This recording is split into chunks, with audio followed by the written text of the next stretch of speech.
This very precise idea I'm sharing with you is why, because they spend 100 minutes with one person as opposed to spending 1 minute with 100 people. Okay, keep in mind that the only way to make money in any business is to give out as much value as much as possible.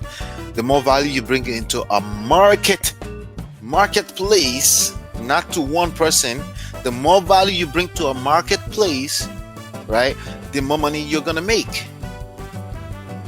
That's that's that's precisely how you make money. Okay, so if you're busy spending 100 minutes with one person, first of all, your value is declining with that one person as time goes into that 100 minutes, because naturally, the more supply of something you have, the valueless it gets. That's basic economics. Okay, the more supplies of your face you give to one person, the more decline in value it will be on the same thing, of course.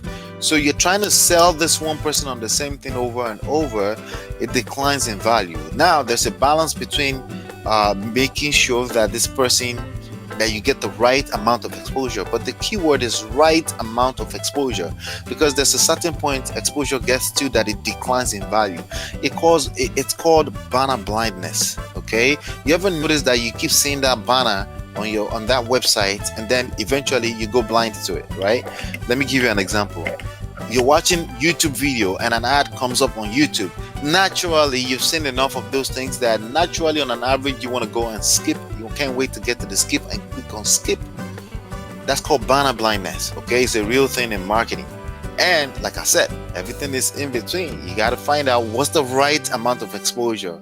How much exposure do I need? Is definitely not exposure to one person, like I was saying, in order to make something happen. We talk about digital. That means precise numbers, knowing exactly what you're trying to accomplish and exactly how you're gonna make that happen, and not just throwing mud and hoping that something sticks, or throwing mud at the wall hoping that something sticks. And that's what most people do, and that's why most people will not make money. Okay, so I hope that you're getting a clearer picture of what is digital marketing in real estate. Real estate, we already talked about real estate. It's roof over our head. There's no need for me to sell you on real estate, so it's a matter of, are people going to do business with you or not? That's really what it comes down to, right?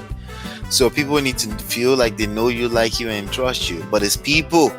It needs to be more than one person. There's a market. It needs to be. So when you say marketing, right? Market, ing, right? At that point in time, you need to understand that you're doing it to a gathering of people. Now let's talk about gathering of people. Okay, gathering of people, meaning people are already hanging out. Okay, they're already hanging out. And where do people hang out right now? Either they're walking across the street, either they're about to do grocery, either they are at the laundry, they're busy doing something even at the laundry while they wait for their clothes.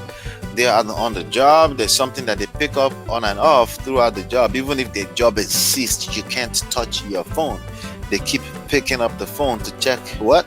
They check social media. They're checking WhatsApp. They're checking their text message. They're checking something on the internet. For the most part, they're not communicating. A lot of people do a lot of texting, but then they're switching back on screens on their phone. They're looking at Amazon. They're looking at shopping online. They're looking on social media. They're looking at something controversial that somebody said on Instagram. Basically, there's a gathering of people on social media at any point in time in the day.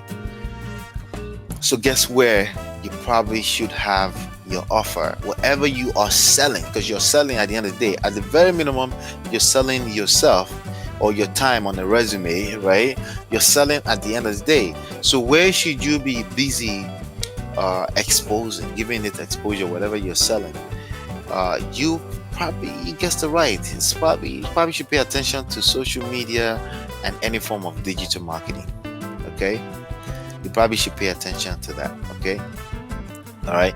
So now, with that being said, I got the 7 things that I want to share with you. Okay, that's basically the elements that comes with precision. Okay, uh, that there's some part of it you're responsible for, and then some part of it, you're not exactly responsible for it.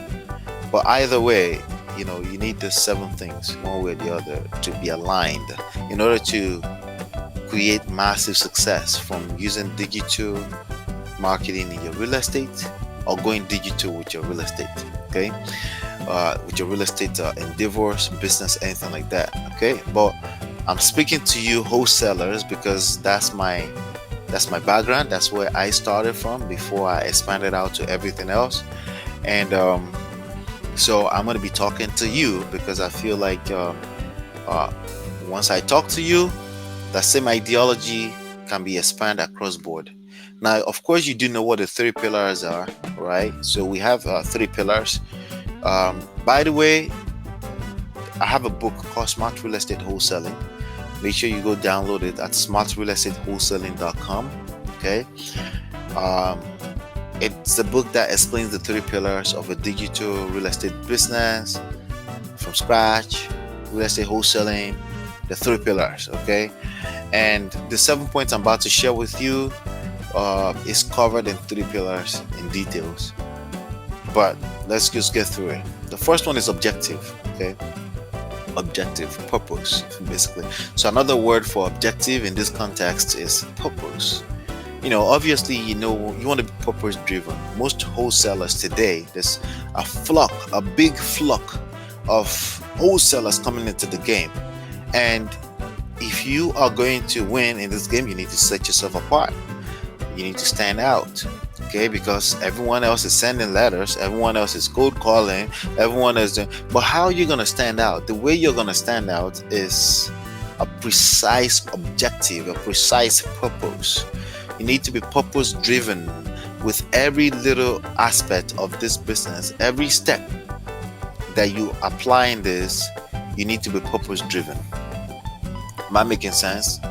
Purpose driven. Let's dig in deeper a little bit. If you're not purpose driven, you'll fall for anything. It's almost like when the saying that says, if you don't believe in something, you'll fall for anything. Okay, if you don't stand for something, you'll fall for anything. Okay, so that's very, very important to understand. Let's see here.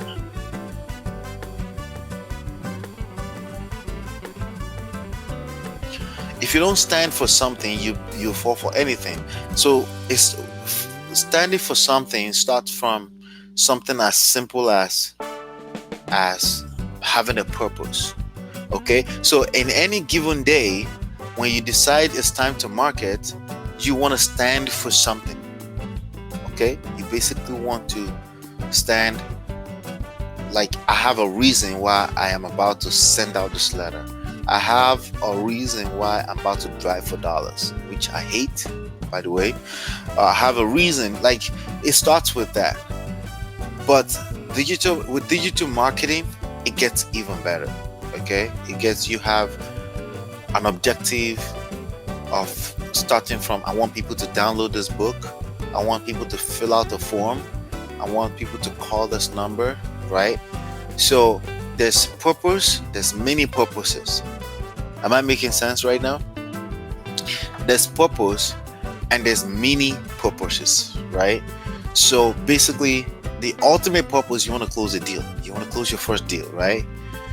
But there's a bunch of mini purposes all in between that. Mini objectives all in between that, right? And being able to bring that down to a science is key. Okay? All right? And basically, you have a big objective, but you have all these different objectives that needs to be accomplished in order to get to it. Okay, so that's very, very important for you to understand in everything we're doing right now. So somebody's going to present to you, say, hey, just do this, do that, do that, and then you close the deal.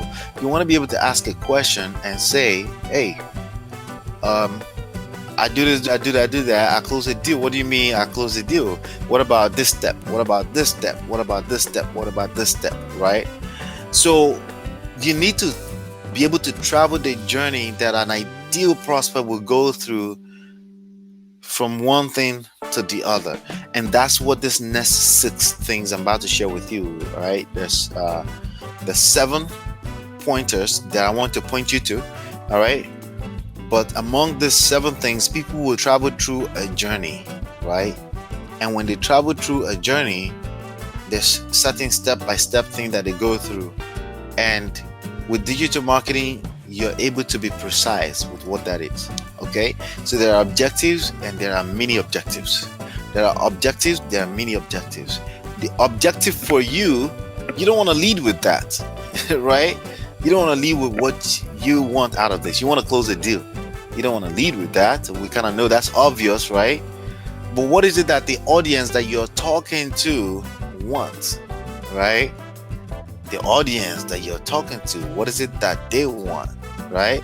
So that's a good, beautiful leeway to the next point, the next thing that I want you to note that we're going to cover in this series. It's a part 1 of 8-part series. Okay, you need to watch each one from beginning to end so that you can conceptualize what real estate wholesaling in the digital age will look like. Okay, the leeway into audience. The next point, so we talk about objective, and the next point is audience. Okay, who is your ideal audience? Some people say the avatar. What's the ideal person you would like to talk to, right? Obviously that person is a motivated seller. We know that, right? But you need to be even a little bit more precise with that. Say, hey, a motivated seller. What exactly is making that person motivated? Come up with your very own particular person, because if you come up with something precise, you'll be able to tell a better story, because storytelling is going to be a big part of this. Okay, you'll be able to tell a better story or paint a better picture of what that ideal prospect looks like. So it goes something like this. So for me, let me share mine with you. My ideal prospect, right, is retired. Okay, they've been living in the property for a while. Okay, meaning 30 years. They have a decent amount of equity. That's 3rd. Okay, now they are facing foreclosure. That's 4th. Okay, right? Okay, and they in fact are moving next week to Florida. We're in New Jersey. They're moving to Florida. They already rented an apartment. They just want to rest either to Florida, or they're too old. They're moving to a group home where they're going to be taking care of older people's home, right? That's 5 things. So you may come up with 5 to 7 things on that's your ideal audience. Okay, right? So now with respect to that, they also live in a particular geographical location. So there's a zip code attached to this person or their property or where they hang out or where they live at the moment, right? There's a zip code. There's a city, right? Well, zip code, city, potato, city, zip code. Well, there's a state. There's an age group.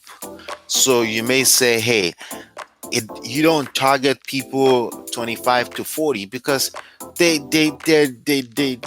probably too smart and they're not willing to acknowledge their problem. There are things like that. So you don't want to waste your marketing dollars on that person.